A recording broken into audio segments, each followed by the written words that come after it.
Bonjour les amis, j'espère que vous allez bien, que vous êtes en forme, que vous avez la pêche. Alors, est-ce que c'est la fin du monde ou est-ce qu'il faut acheter tout ce qui est présent? Je ne sais pas si vous vous rappelez de ma fameuse vidéo du mois de mai 2023, le 4 mai 2023, donc il y a quelques jours, il y a quelques jours. Regardez ce que je disais à la 15e minute.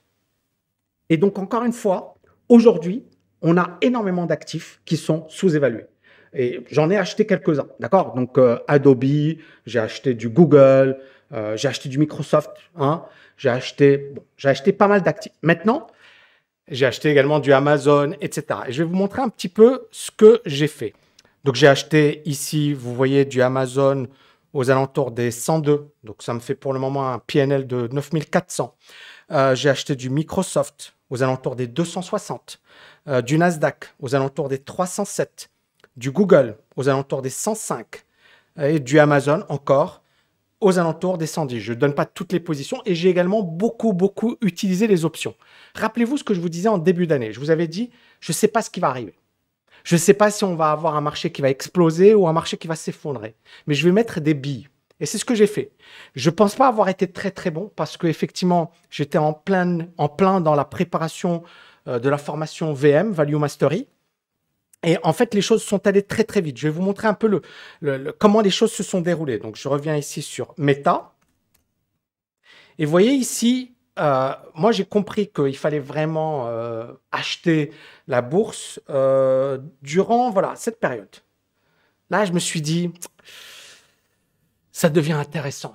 Et pendant l'été, j'ai commencé à bosser sur la formation sur la valeur, Value Mastery. Et pour moi, en fait, il y a des titres qu'il fallait acheter. Et donc ensuite, on a vu Meta s'effondrer pour atteindre les 86. Moi, j'ai commencé à travailler avec des options.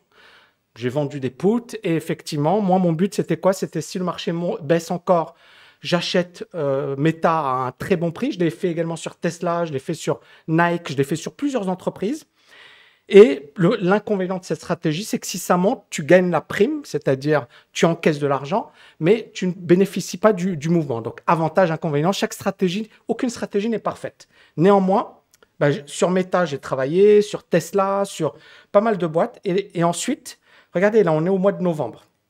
Moi, je termine ma formation, je la propose par là. Puis, il y a le mois de décembre. Moi, je me dis, OK, c'est tranquille, etc. Et là, je reviens rapidement sur un graphique daily. On a, voilà, là, c'est le 3 janvier. Et vous voyez que, en fait, Meta continue de monter. Donc, ne corrige pas. C'est juste incroyable. Incroyable. Et c'est là où moi, j'ai commencé à travailler vraiment avec des options. Janvier, donc j'ai travaillé Meta, mais avec des options. Apple également. J'ai vendu des puts sur Apple. Voilà, Apple était par là au mois de janvier. Donc j'ai commencé à travailler avec des options à fond. Idem sur Amazon. Ensuite, je voyais que Meta ne voulait pas corriger. C'était le titre que je voulais acheter. Donc je reviens ici sur mes positions. Par exemple, Google, je l'ai acheté à 105. Donc on revient ici. Donc 105, c'est par là. Voilà. Ici, je me suis dit, OK, tu vas pas avoir ces niveaux, d'accord? Ces niveaux, en fait, c'était vraiment voilà, début d'année. Mais ici, ça devient hyper intéressant. Idem, donc je reviens sur... J'ai acheté du Amazon à 102. Donc, on va revenir sur Amazon. J'espère que ça vous plaît. Amazon à 102, donc par là. D'accord? Dans cette zone. Là, ça s'envole. Donc, pour le moment, ça se comporte bien. Je vous ai dit, moi, j'ai mis des billes, etc. Et puis, bien évidemment, je l'ai dit. Hein, c'est pas juste, voilà, je l'ai dit.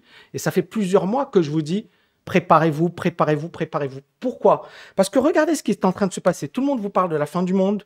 Tout le monde vous dit, ça y est, c'est le crack, c'est ceci. Et bien sûr, on a eu Silicon Valley Bank, on a eu beaucoup de banques. Par exemple, il y a une banque Zion, je ne sais pas si vous connaissez, qui s'est effondrée. On a eu USB qui s'est effondré. On a eu des banques qui se sont effondrées pendant cette période. Et je ne parle pas également même des banques françaises, BNP. Je pense que ouais, il y avait eu, voilà, on avait eu cette correction. Maintenant, franchement, ça tient super bien. Société Générale, idem, d'accord? Donc on a eu, cette crise, elle a eu quand même des répercussions. Mais la morale de l'histoire, c'est quoi? C'est que vraiment, beaucoup de gens sont parasités par le bruit. T'as mis, ça monte, ça baisse, c'est la fin du monde, etc. Et en fait, le danger de cette approche, c'est que tu ne réfléchis pas. Tu n'es pas concentré. Et moi, mon but, encore une fois, c'est ce que j'ai essayé de vous expliquer dans plusieurs vidéos, à plusieurs moments, c'est que notre objectif, c'est pas de se dire on va avoir le point bas, etc. C'est impossible. Même moi, je l'ai pas eu ici, le point bas. Et c'est dommage, parce que j'étais chaud, mais j'ai pas eu le point bas sur Amazon. Mais qu'est-ce qu'on s'en fiche sur Meta? Mais qu'est-ce qu'on s'en fiche? Ici, je reviens sur ce graphique que je vous avais présenté la dernière fois, c'est la notion de valeur. D'accord? Nous, notre but, c'est quoi? C'est d'acheter un actif sous-évalué. Cet actif sous-évalué, comme je vous l'avais dit la dernière fois, on ne sait pas si ça va durer 2, 3 ans, 5 ans. C'est-à-dire qu'il va rester pas cher pendant plusieurs années. Mais on ne sait pas si l'actif va remonter de suite. Ça, on n'en sait rien.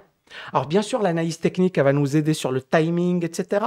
Elle va nous éviter de tomber dans le piège de ce que l'on appelle le value trap, c'est-à-dire une action qui paraît pas chère, mais sur laquelle il y a une psychologie baissière, où il y a des infos dont on ne dispose pas. D'accord? Par exemple, Silicon Valley Bank, si vous preniez les analyses fondamentales, elle était très bonne, elle était sous-évaluée, mais ensuite elle a fait faillite. Donc tu as perdu tout ton argent sur Silicon Valley Bank. Donc il ne fallait pas investir dessus. Donc le danger, il est là. Et c'est pour ça que l'analyse technique va compléter l'analyse fondamentale. Et les stratégies sur option, on va aller beaucoup plus loin parce qu'on a quelque chose de beaucoup plus costaud. Donc je m'explique. Ici, quand vous avez un actif sous-évalué, vous ne savez pas s'il va monter de suite, s'il va faire du surplace, s'il va baisser. Ce qui fait que certains guignols et certains idiots vont dire « Oui, mais Tami, c'est pas ce qu'il veut. » Bah, je pense que le mec qui est hyper clair, c'est bien moi. Hein. Quand je dis « j'ai acheté, j'ai acheté, j'ai acheté », tu peux pas faire plus clair. Ou alors, tu es malhonnête. On est d'accord. Donc, c'était hyper clair ce que j'ai dit. Je l'ai montré à mes étudiants. Je leur ai dit « Voilà ce que j'ai fait. » Point. Tu peux pas faire plus clair que ça, plus transparent que ça. Maintenant, qu'est-ce qui s'est passé? Moi, je ne savais pas si le marché allait les monter de suite, ou là, il va monter dans 2 ans, 3 ans. Personne ne le sait. À part les mythos et les gars qui sont très très forts, mais je leur laisse le terrain, hein, faites ce que vous voulez. Moi, je ne sais pas. Personne ne sait. Je ne sais pas quand est-ce qu'un actif va revenir vers sa valeur fondamentale. Mais ce que je sais, c'est qu'il faut acheter un actif pas cher. Donc, quand j'ai acheté Google, je me suis dit, OK, c'est pas cher. Amazon, je me suis dit, c'est pas cher. Microsoft, je me suis dit, c'est pas cher. Vous voyez? Et ensuite, j'ai laissé faire le marché. Aujourd'hui, vous voyez, Microsoft s'envole. Hein, on n'est pas loin des plus hauts. C'est incroyable. Google, encore une fois, il y avait plein de problèmes. Beaucoup de gens. Regardez comment ça monte. Ça monte super vite. Vous avez également Shopify qui s'est bien également repris. Alors, c'est pas une boîte, j'en ai acheté, hein. C'est pas la meilleure boîte pour moi, mais elle me semblait intéressante parce que c'est une boîte qui valait 179, qui s'est effondrée à 24.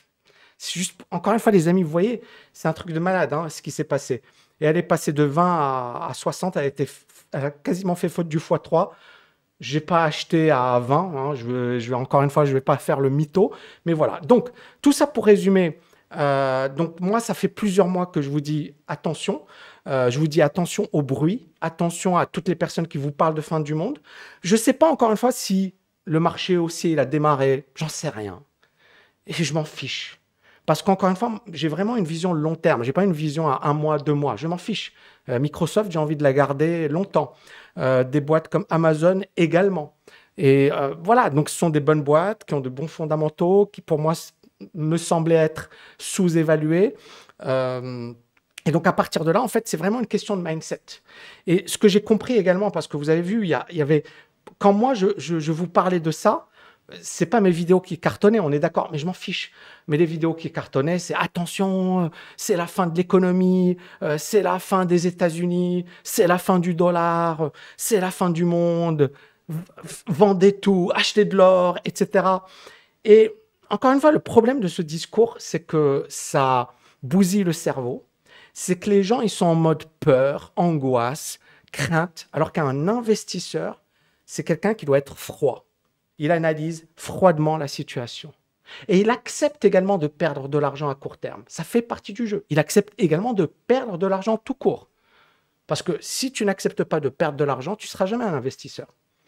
Un investisseur, ça doit prendre des risques, mais des risques calculés, mesurés. Donc tout ça, bien évidemment, ça se travaille. Mais ça ne se fait pas en 1 mois, en 2 mois, en 10 mois. Ça demande du temps. Et c'est un petit peu ce que j'ai essayé de développer dans mes programmes, dans mon approche, etc. Et voilà, et ça permet de comprendre également pourquoi j'ai été en retrait ces derniers temps. Je n'ai pas été très présent parce que je me disais, bon, voilà, je préfère rester focus sur mes formations plutôt que de faire des vidéos en compétition et vous dire c'est la fin du monde. Et regardez, finalement, qui a eu raison. Mais bien sûr qu'on s'en fiche. Hein. Vous allez me dire, ouais, Tammy, Tammy, tu dis toujours, je vous l'avais dit. Bah, désolé, hein, non, j'avais rien dit. J'avais rien dit. Mais si tu es un minimum honnête et tu regardes mes vidéos, tu dis, punaise, j'aurais dû écouter Tammy, j'aurais pas dû écouter les gars qui me disaient c'est la fin du monde. Mais ça, c'est ton business. Ça te regarde. Moi, je m'en fiche. D'accord? Mais j'aime bien l'honnêteté intellectuelle. Et c'est vrai que beaucoup de gens manquent d'honnêteté intellectuelle. Et quand tu vois les réseaux, quand tu vois YouTube, etc., tu as l'impression que les gars, ils vont prendre une petite phrase et ils vont la déformer. Tu as l'impression que les gars, genre, tout ce qu'ils vont chercher à faire, c'est à chaque fois utiliser un truc, le sortir de son contexte, te faire dire ce que tu n'as pas dit. Et ensuite, quand tu dis quelque chose, j'ai vu un autre abruti dire « Ouais, Tammy, il parle de ce qu'il avait fait dans les années 80, etc. » Bon, j'ai jamais parlé des années 80, mais ce que je veux vous dire, c'est que mes infos, elles sont très récentes. 2021, je vous disais, attention, il y a un crack. J'ai vu des youtubeurs connus, que j'apprécie, qui disaient « Non, il n'y a pas de crack. Le marché, il n'y a pas de crack, il n'y a pas de risque de crack. » Faites vos recherches. Et moi, décembre 2021, je disais attention. Qu'est-ce qu'on a eu en décembre 2021? Regardez ici. Regardez ici. Novembre, décembre, pam. Et ça, et publiquement, et sur mon groupe privé, j'ai dit je vends toutes mes positions. Pam. On a eu un effondrement, on a eu des valeurs comme Meta. C'est incroyable ce qu'on a eu. Hein. Meta qui est passé de presque 400 à 88. C'est un truc de malade. C'est un truc de malade. Mais la volatilité aujourd'hui, les amis, n'a jamais été aussi importante. Donc, clairement, dans ce marché, il va falloir être costaud. Parce que Meta, ce qu'elle a fait, c'est du gros n'importe quoi. Mais là, en fait, ce qui est incroyable, c'est que tout le monde te disait c'est la fin du monde, Zuckerberg, il est nul, il est à chier, il n'a rien compris, c'est un loser. Est-ce qu'on est d'accord? Et là, tout le monde se dit ah, punaise, j'ai peut-être fait. Mais moi, je n'ai pas dit ça. Ah, punaise, je ne l'ai pas dit ici. Je l'ai dit là. Regardez ma vidéo récente, il y a une interview avec Lucas Biver où j'en parlais. Donc ici, je vais partager un extrait de cette vidéo parce que c'est vraiment, cette vidéo, elle a été tournée le 2 avril 2000. Alors, elle a été, attention, le tournage s'est fait en décembre 2022. Décembre 2022. Écoutez bien. Bon, donc moi j'ai vu qu'on commençait à être sur des points bas. Notamment des boîtes comme Facebook qui a pris moins 75%, Adobe, etc. Et là, moi, je me suis dit, OK, c'est peut-être le moment pas d'investir, mais de s'intéresser. Parce que tu te rappelles, 2019, quand tu es venu m'interviewer, j'avais commencé à acheter de l'immobilier à Dubaï. Ouais. Et je t'avais dit, et je me souviens encore de ces propos, parce que c'est ce qui s'est passé, ça commence à devenir intéressant pour acheter à Dubaï. Je t'avais dit, OK, il y a beaucoup d'offres, tout le monde panique, tout le monde dit que mais c'est maintenant qu'il faut s'intéresser. Et c'est ce qui est en train de se passer sur les actions. Ça peut encore baisser. Pourquoi? Parce qu'on n'est pas sorti de la crise. Il y a encore beaucoup d'incertitudes. Mais c'est ce moment-là bien précis où il faut commencer à s'intéresser à investir à long terme. Parce que quand tu as des actions comme Meta qui s'effondrent, tout le monde dit c'est pourri, ok, mais c'est 120 milliards d'euros ou de dollars de chiffre d'affaires, 30-40 milliards de dollars de bénéfices. Ok, Zuckerberg, il n'est peut-être pas au top aujourd'hui, mais peut-être dans 5 ans, dans 10 ans, le mec, il a plein de cash, il a tout ce qu'il faut. C'est maintenant. Donc, tu vois, je suis opportuniste au sens où mes programmes… Bon, donc, franchement, plus clair que ça, tu meurs. Plus clair que ça, tu meurs. Et donc, encore une fois, beaucoup de gens vont dire « Ouais, mais je m'en fiche de ce qu'il a dit il y a très longtemps. » Ben là, c'est très, très récent. Hein, c'est très, très récent. Donc, et encore une fois, je suis hyper honnête au sens où je n'ai pas capitalisé sur cette idée comme je le voulais. Donc, moi-même, je me sens con. Voilà. Mais le fait est que j'en ai parlé et je disais « C'est intéressant. » Et c'est la raison pour laquelle j'ai sorti une formation parce que je savais que c'était le meilleur moment pour investir en bourse. Donc pour moi, les choses sont très très claires, les amis. Et j'ai toujours essayé d'avoir ce discours avec vous, c'est-à-dire pas vous raconter de conneries, pas dire ce que vous voulez entendre, parce que généralement les gens, pourquoi ils vont cliquer sur des vidéos fin du monde? Parce que c'est ce qu'ils ont envie d'entendre. Les gens, ils adorent ça. Ah, la fin du monde. Ah là là, on va me voler mon argent. Ah là là, ceci. Ah, les dirigeants. Ah, et la théorie du complot. Et en fait, beaucoup de gens sont ramollis du cerveau parce que premièrement, ils écoutent trop de conneries. Deuxièmement, ils font pas l'effort de faire leur propre analyse, de prendre du recul et de se dire, OK, bah dans les crises, il y a des opportunités. Et moi, c'est ce que j'explique depuis pas mal de temps. Et c'est ce que j'ai essayé d'expliquer, de vous démontrer également à travers cette vidéo. Si vous avez kiffé, n'oubliez pas de liker, de partager. Et je vous dis à bientôt. Ciao, ciao, ciao!